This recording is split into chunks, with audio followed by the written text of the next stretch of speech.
Greetings folks, there's been precious little flying weather lately and I've been feeling a bit crook with a cold, so haven't got any flying footage to show you, but this one will be up shortly. This is the Trainstar Ascent, and I've hacked out a little bit of a hatch in the top so that I can put a flight control board in there. More about that in a coming video, but I have been doing a lot of 3D printing, so I'll talk about what I've learnt in the 3D printing and show you some of the models and tell you about my Thingiverse account. One of the best prints you can do for the Ender 3 are these cable guides, sort of like only one directional flex chain sort of structure. This print of these two things here took 20 hours, so this is the biggest print I've done, but it worked really well. Very happy with it. It stops the cables sort of getting twisted up with each other, which is really nice indeed, I think. Very happy with them.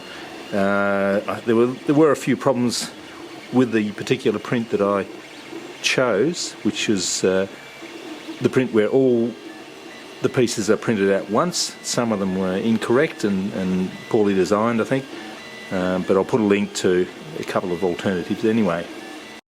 And this is another mod that I've done, or another print that I've done. It's these sort of centering spiral kind of bearing things that go on either side of the spool. The only thing is the one that I chose didn't quite fit over the ridge in the axle here, or in the support, so I had to grind off a little bit of that so it actually fits on, but that makes the filament spool rotate a lot more smoothly. And this is another highly recommended mod too. It's the SD card extension cable. I'll put a link to that in the description. It was bought it on eBay, but that cable, that ribbon cable, goes over to here. You can print out holders for the other end of the SD card slot, but I just went with basics and double-sided taped it onto the front there, and the micro SD card can pop in there rather than having to reach in under there.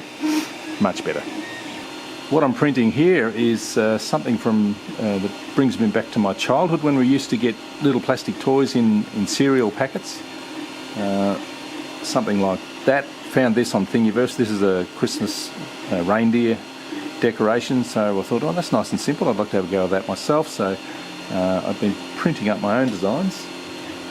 So there's the little reindeer that is this model here. I've also made up a unicorn, because we have a young family friend who loves unicorns, so that's one for Thea. And this one that I'm printing now is a dragon.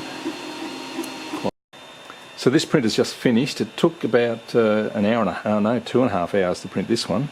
It's sort of reasonably big, but what we need to do is, you can either let it cool down like that, but I've got other stuff I want to get on with printing, so we need to disable the stepper motors, so then I can push this around without generating electricity, which could damage the delicate components. Take the clips off and remove the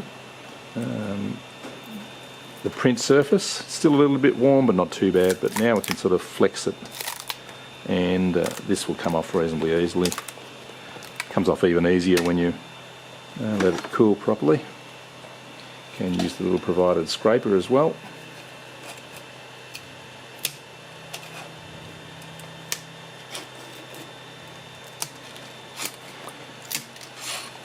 I do have a Thingiverse account now. It's under the name Andrew R.C. Newton. I'll put a link in the description, of course, so that came up nicely. So that one's ready to go. I'll pop this up on the Thingiverse account today. So put our little clips back on. Every now and then you have to re-level the bed, and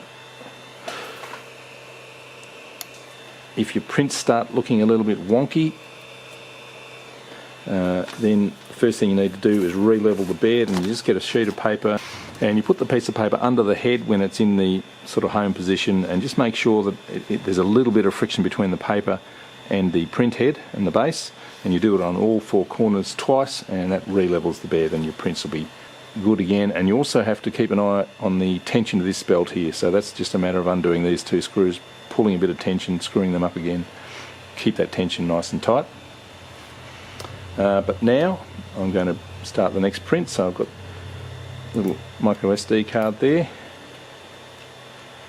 Pop it in. I've got a new card there, so I have to select change the card, print from the card, and I have a tail mount for an FPV camera that's going to go on my TrainStar Ascent, so I'll start that printing. Just let that warm up and it'll start the print and do it all itself. This one will take about an hour, I think. So as I said, I've been really enjoying the process of designing 3D parts and printing them out. The printer just works really nicely. I've had to re-level the bed a couple of times, tension the belt here, just make sure this doesn't get too tangled up, although it just has to look after itself really. There we go, that's starting up now. That's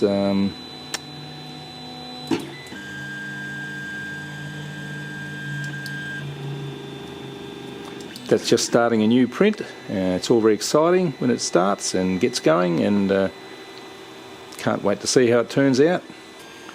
Thanks for watching, and I promise there'll be more plane videos coming up very shortly, and I'll probably include some 3D printed parts as well. See you later.